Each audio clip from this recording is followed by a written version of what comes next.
Good evening बच्चों। बेटे principle of flotation में जो इम्पोर्टेंट बात है कि ऑब्जेक्ट फ्लोट कैसे करेगी, है ना, तैरेगी कैसे। तो फ्लोटेशन के प्रिंसिपल में सबसे इम्पोर्टेंट बात होती है कि जो ऑब्जेक्ट है जब वो फ्लोट करेगी तो ऑब्वियसली किसी भी ऑब्जेक्ट पे, जैसे ये ऑब्जेक्ट दी हुई है मान लो, इस ऑब्जेक्ट के ऊपर दो इंपॉर्टेंट फोर्स एक्ट करेंगी। एक इसका खुद का वेट, है ना, जो इसका वेट होगा वो तो डाउनवर्ड एक्ट करेगा ड्यू टू ग्रेविटी, तो एक तो डाउनवर्ड वेट एक्ट करेगा, ठीक। प्लस जब ये लिक्विड में डिस्प्लेस्ड है या लिक्विड में है तो लिक्विड डिस्प्लेस होगा, और जो लिक्विड डिस्प्लेस होता है उसकी वजह से एक फोर्स एक्ट करेगा, वो हो जाएगा upward force, that is upthrust. इनके सपोज करें कि हम जो वेट ऑब्जेक्ट का है वो बैलेंस्ड हो जाए बाय द अपथ्रस्ट, यानी कि दोनों आपस में इक्वल हो जाए, तो उस केस में ऑब्जेक्ट जो है वो फ्लोट करना शुरू कर देगी, ठीक।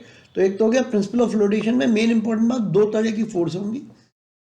Vertically downward wait of the object होगा, अपवर्ड डायरेक्शन में जो लिक्विड डिस्प्लेस होगा उसकी वजह से एक फोर्स लगेगी जो होगी अपवर्ड फोर्स, जिसको हम बोलते हैं अपथ्रस्ट। यदि ये दोनों आपस में इक्वल हो गए, है ना, तो ऑब्जेक्ट फ्लोट करना शुरू कर देगी।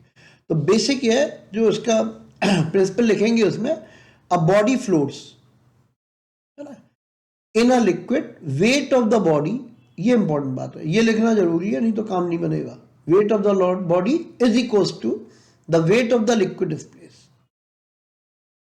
ठीक है। जितना लिक्विड डिस्प्लेस का वेट होगा वही बॉडी के वेट के बराबर हो जाएगा, और दोनों इक्वल होंगे तो डेफिनेटली ये फ्लोट करेगी। लेकिन ये ध्यान रखना, जो सबमर्ज्ड पार्ट होता है, नीचे डूबा हुआ पार्ट, जैसे इस केस में इतना पार्ट आएगा,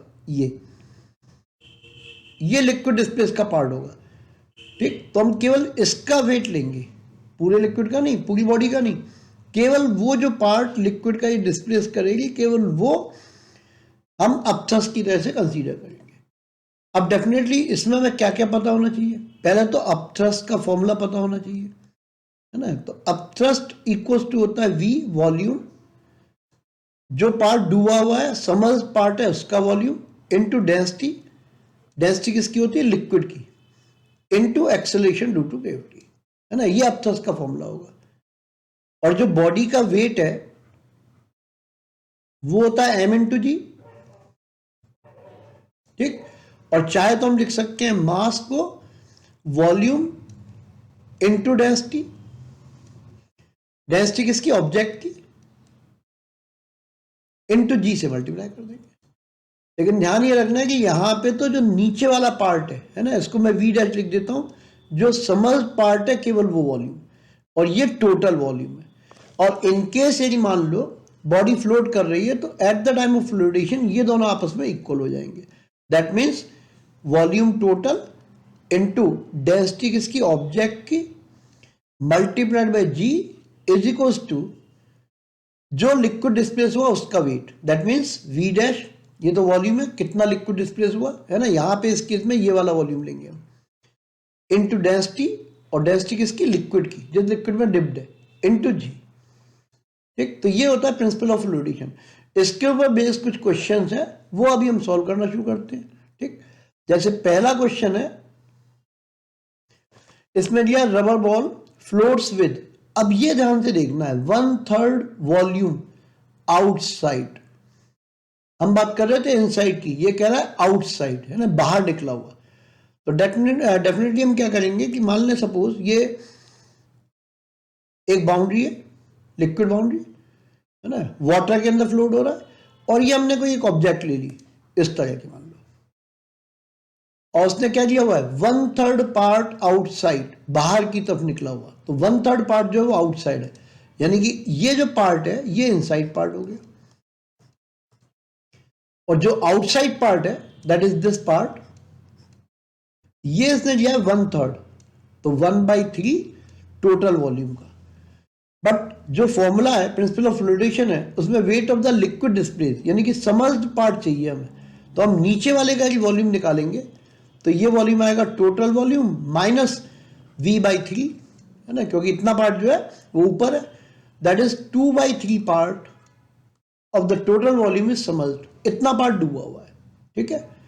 और वो डायलॉग हर बार लिखना पड़ेगा, according to principle of flotation, है ना।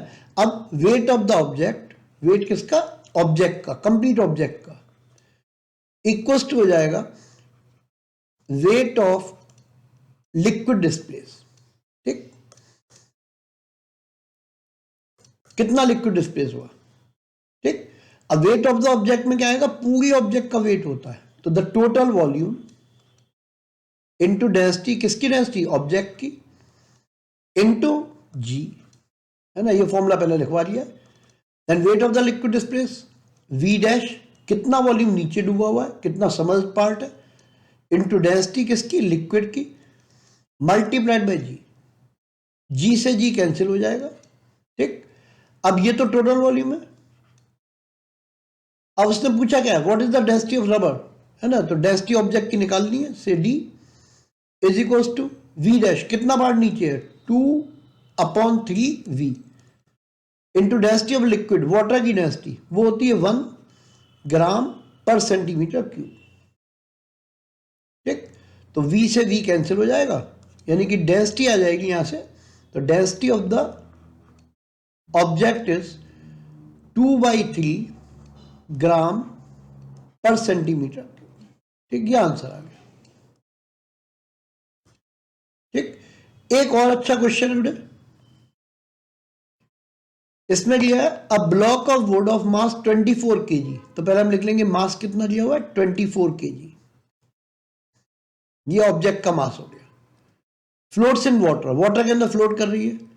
The volume of would is given, है ना, वॉल्यूम, टोटल वॉल्यूम दिया हुआ है 0.032 मीटर क्यूब, ये टोटल वॉल्यूम दिया हुआ है, ठीक है। फाइन क्या करना है, volume of block below the surface, है ना, सरफेस के नीचे कितना वॉल्यूम है वो मालूम करना है। तो जैसे मान लो, सपोज करो कि ये इस तरह से फ्लोट हो रहा है, तो हमें मालूम करना है ये पार्ट कितना है, कितना पार्ट इसमें नीचे है ना, the volume of the block below the surface of water, water के नीचे कितना है ना, तो ये ध्यान रखना है, बिलो पूछा है अपर पूछा है, यहाँ पे बिलो द सरफेस पूछा है, तो ये हमने एक्स मान लिया, ठीक। अब इसमें क्या करेंगे हम, जैसे मान लो सपोज टोटल मास दिया हुआ है, तो वेट ऑफ द ऑब्जेक्ट, हर बार एक ही फॉर्मूला लगना होता है, is equals to weight of the liquid displaced, है ना, और वो वाटर का लिक्विड, तो हम लिख सकते हैं वेट ऑफ वाटर डिस्प्लेस, ठीक। अब वेट ऑफ द ऑब्जेक्ट में क्या होगा, टोटल वॉल्यूम, लेकिन यहां पे तो मैं डायरेक्ट मास ही लिया हुआ है ना, तो वेट का फॉर्मूला क्या होता है, weight is equals to m into g होता है, तो हम डायरेक्ट लिख देंगे एम इंटू जी, यानी कि 24 इंटू जी, ठीक। और ये ध्यान रखना है कि ये जो 24 kg में है, एम के सिस्टम में है ना, तो हम वाटर की डेंसिटी जब भी लेंगे तो एम के सिस्टम में लेंगे, तो इज इक्वल्स टू, अब weight of the water displace, तो कितना वॉल्यूम डिस्प्लेस हो रहा है वो हमने एक्स मान लिया, इनटू डेंसिटी, है ना, डेंसिटी वाटर की लेंगे 1000, क्यों, क्योंकि एम के सिस्टम में, तो वाटर की डेंसिटी होती है 1000 किलोग्राम पर मीटर क्यूब, इनटू जी, जी से जी कैंसिल हो जाएगा। अब यहां से बेटा x की वैल्यू आ जाएगी, x इक्वल्स टू 24/1000, और इसको कह सकते हो 0.024, ठीक है। और वॉल्यूम निकालना था तो ऑब्वियसली मीटर क्यूब, ये फर्स्ट पार्ट का आंसर आ जाएगा, ठीक है। अब सेकंड पार्ट क्या है, द डेंसिटी, अब डेंसिटी निकालने के लिए सेकंड पार्ट में फॉर्मूला मालूम होता है, density is equals to mass upon volume, mass question में दिया था, है ना, वो था 24, और ऑब्वियसली केजी में था, डिवाइडेड विद द वॉल्यूम, वो भी दिया हुआ है 0.032, तो इस पॉइंट को हटाओगे तो ये इंटू 1000 आ जाएगा, ठीक है। सॉल्व करने पे ये 24 है, तो 8 से ये 3 टाइम्स, और ये 4 टाइम्स आ जाएगा, यानी कि इसको सॉल्व करेंगे तो आएगा 7, 5, ठीक, और 2 जीरो और आ जाएंगे, यूनिट होगी किलोग्राम पर मीटर क्यूब, ठीक है बेटा। इसी का एक और अच्छा क्वेश्चन है, इसमें दिया है if the density of ice, है ना, आइस की डेंसिटी दी हुई है ये, और जो आइसबर्ग होते हैं बहुत खतरनाक होते हैं, टाइटैनिक वाली जो प्रॉब्लम थी वो इसी की वजह से, होता क्या है कि बहुत थोड़ा सा पार्ट ऊपर दिखाई देता है, और बहुत बड़ा पार्ट इनसाइड द वाटर होता है। तो अंडर एस्टिमेट करते हैं कि छोटा सा पार्ट है, इतना बड़ा शिप है, तुरंत उड़ जाएगा, लेकिन उड़ता नहीं है ना। नीचे बहुत बड़ा पार्ट दबा हुआ होता है। तो जो आइसबर्ग होते हैं बहुत बड़े साइज के होते हैं, ठीक। तो इसमें यही कैलकुलेट करना है कि कितना पार्ट उसका जो है बिलो है, बिलो। तो क्वेश्चन में क्या है, आइस की density and what portion of iceberg will remain below sea water की डेंसिटी है। तो इसमें क्या होगा, जैसे सपोज करो कि ये वाटर लेवल है और इसके अंदर यहां पे ये कोई एक बड़ा सा इस तरह का आइसबर्ग है, इस तरह का। तो नीचे तो बहुत बड़ा वॉल्यूम होता है और ऊपर जो दिखाई देता है वो बहुत छोटा होता है, ठीक। तो कितना वॉल्यूम जो है नीचे वो हमें कैलकुलेट करना है। तो अगेन वही चीज करेंगे, weight of the ice block is equal to होगा वेट ऑफ वाटर डिस्प्लेस, ठीक। दोनों इक्वल कर देंगे by the principle of flotation. चाहो तो हर बार लिख देना according to principle of flotation. अब वेट ऑफ आइस में पूरा आइस आएगा, यानी कि टोटल वॉल्यूम इनटू डेंसिटी किसकी, आइस की, into g is equals to ये नीचे जो वॉल्यूम है वो कितना है, उसको मान लो वी डैश मान लिया हमने, इनटू डेंसिटी किसकी, वाटर की, इनटू जी। अब जी से जी दोनों तरफ कैंसिल हो गया। टोटल वॉल्यूम को हमने वी मान लिया क्योंकि वो गिवन नहीं है, उसी की फॉर्म में निकालना है हमें, इनटू डेंसिटी ऑफ आइस ये दी हुई है 0.9 यूनिट ग्राम पर सेंटीमीटर क्यूब। वी डैश पता नहीं कितना है, कैलकुलेट करना है। डेंसिटी ऑफ वाटर वो दी हुई है 1.1। तो यहां से वी डैश की वैल्यू हम कैलकुलेट करेंगे, वो आ जाएगा 0.9 अपॉन 1.1। इस पॉइंट से पॉइंट को हटा देंगे और वी तो ये रहेगा ही रहेगा टोटल, है ना। तो इससे पता चल गया 9/11 वी, ये पार्ट जो होगा ये बिलो होगा, बिलो द वाटर सरफेस। ये आंसर हो गया इसका।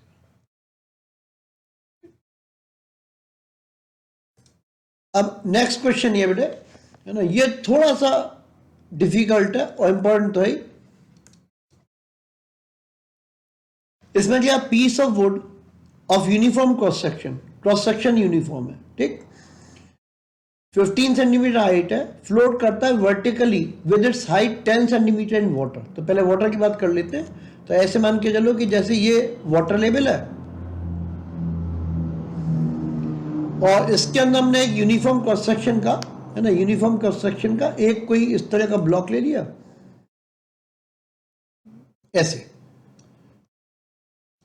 क्रॉस सेक्शन इसका यूनिफॉर्म है और हाइट के रिगार्डिंग ये दिया है कि ये 10 सेंटीमीटर इन वाटर, है ना। तो ये 10 सेंटीमीटर हो गया, ये 10 सेंटीमीटर है। एरिया ऑफ क्रॉस सेक्शन का ए है, A is the area of cross section, ठीक। अब हम क्या करेंगे, हमें हर बार एक ही काम करना है। प्रिंसिपल ऑफ फ्लूइडेशन क्या है, weight of the block equals to weight of the liquid displace. तो इस बार भी वही होना है, वेट ऑफ ब्लॉक, ठीक, जो वुड ब्लॉक दिया हुआ, वुड पीस दिया हुआ, इसका वेट ले लेंगे, is equals to weight of, पहले वाटर में डिप्ड है तो वाटर डिस्प्लेस,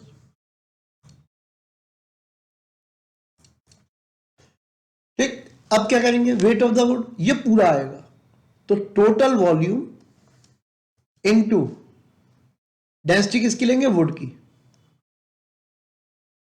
ठीक, into g is equals to weight of water displace. तो इसमें वी डैश लिख दे रहा हूं पहले मैं, इनटू डेंसिटी वाटर की, इनटू जी, जी से जी कैंसिल हो गया। अब इसको समझो, वॉल्यूम जो किसी भी चीज का होता है तो वॉल्यूम इज इक्वल्स टू होता है area of cross section into height, ये वॉल्यूम का फॉर्मूला होता है। तो यहां पे जब हम वॉल्यूम का फॉर्मूला अप्लाई करेंगे तो यहां पे वॉल्यूम आएगा, टोटल वॉल्यूम चाहिए, यानी कि पूरा area of cross section into height. Total block की हाइट दी हुई है 15 सेंटीमीटर, ये दिया है। तो into 15 into density of block वो कैलकुलेट करनी है, is equal to V dash, है ना, कितना नीचे डूबा हुआ पार्ट है, ये वाला पार्ट लेना है हमें, ठीक। तो अब इस पार्ट को जब हम कंसीडर करेंगे तो ये आएगा area into 10 into density of water, वो हम 1 ले लेंगे क्योंकि यूनिट ले रहे हैं ग्राम पर सेंटीमीटर क्यूब। तो ए से ए कैंसिल हो जाएगा और यहां से आ जाएगा डेंसिटी ऑफ वुड इज 10/15, या कह सकते हो 2/3, और यूनिट जरूर लिख देना ग्राम पर सेंटीमीटर क्यूब, ये आ जाएगा। तो ये इसका पहला पार्ट का आंसर आ गया। इसमें पूछा है what is the density of would, ठीक। अब सेकंड पार्ट में इसने स्प्लिट के अंदर इसको डिप किया हुआ है ना, डिप्ड इन स्प्लिट। तो इसके लिए हम ये करेंगे सेकंड पार्ट में, पहले तो मैं इसके ये जो चीजें गिवन है ये हटा देता हूं, है ना। अब ये वैल्यू बदल गई। तो फॉर द सेकंड पार्ट अब उसने लिया 12 सेंटीमीटर स्प्लिट, इसको स्प्लिट में डिप कर दिया, 12 सेंटीमीटर आ गया, ठीक है। एरिया ऑफ क्रॉस सेक्शन वही रहेगा। तो अब क्या होगा, weight of wooden block is equals to weight of जो स्प्लिट है ना, वो डिस्प्लेस कितनी हुई, इसका वेट आएगा। अब वेट ऑफ द वुड में फिर दोबारा वही फॉर्मूला आ जाएगा, area of cross section A into 15 into density, है ना, और डेंसिटी किसकी आएगी, वुड की। तो वुड की डेंसिटी 2/3 निकाल चुके हैं हम, and this equals to split में कितना डिप्ड है, A into 12, then multiplied by ये जी से और मल्टीप्लाई कर देना था, देन डेंसिटी स्प्लिट की, देन मल्टीप्लाइड बाई जी। तो ये कैंसिल हो गए और यहां से आ जाएगा डेंसिटी ऑफ स्प्लिट इज 12/15 ग्राम पर सेंटीमीटर क्यूब, ठीक है। तो ये कुछ अच्छे क्वेश्चन थे। ये एक क्वेश्चन और दिया हुआ बेटे, इसमें लिया है बैलून ऑफ वॉल्यूम दिस। तो एक तो मैं मालूम है वॉल्यूम 15 मीटर क्यूब इसका वॉल्यूम है,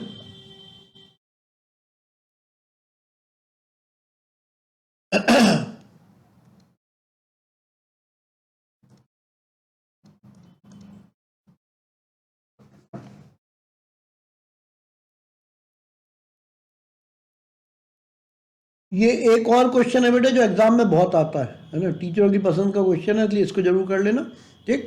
इसमें लिया है फोरकास्टिंग प्लास्टिक बैलून है जिसका वॉल्यूम हमें दिया है 15 मीटर क्यूब। तो वॉल्यूम इज 15 मीटर क्यूब, ये तो वॉल्यूम दिया है इसका। कंटेन्स हाइड्रोजन, इसके अंदर हाइड्रोजन भरी हुई है, इसकी डेंसिटी दी हुई है। तो density of hydrogen is given 0.09 kg पर मीटर क्यूब, ऐसा यूनिट में है, ठीक। फिर बाकी और चीजें भी दी हुई हैं, वॉल्यूम इक्विपमेंट का नेग्लिजिबल है, एम्प्टी बैलून जो है उसका मास दिया हुआ है, खाली यदि बैलून ही बैलून होगा तो मास उसका जो है 7.15 kg है। अब क्या क्या इसने पूछा है, पहला the mass of the hydrogen. तो मास ऑफ हाइड्रोजन के लिए हमें फॉर्मूला पता है, हाइड्रोजन का मास होगा वॉल्यूम कितना है इनटू कितनी डेंसिटी है।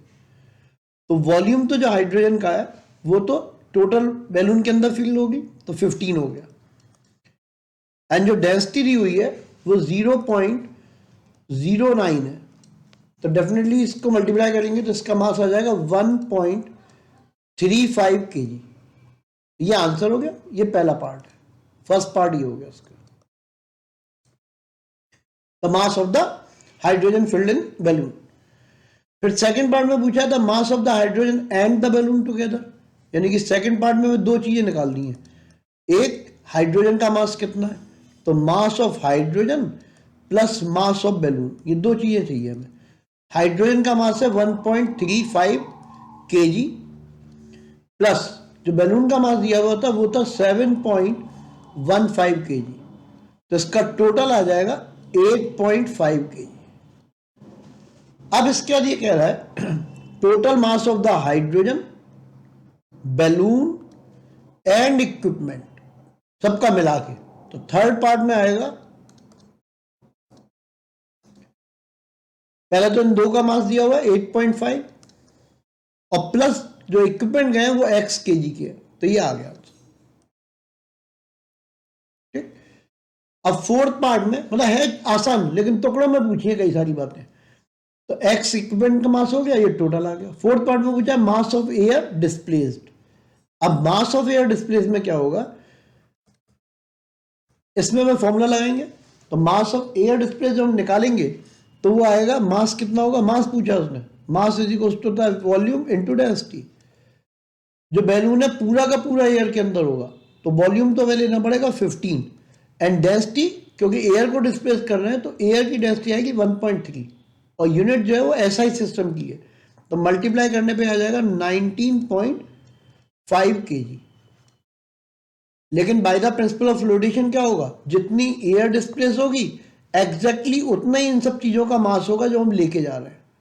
दैट मीन्स फिफ्थ पार्ट में हम क्या करेंगे, जो टोटल मास है 19.5, ये तो टोटल हमने कितनी एयर डिस्प्लेस की इसका मास है, इक्वल्स टू जो चीजें लेके जा रहे हो वो क्या है 8.5 प्लस एक्स, यानी कि एक्स की वैल्यू जो निकालनी चाहिए हमें वो 11 kg आ जाएगी।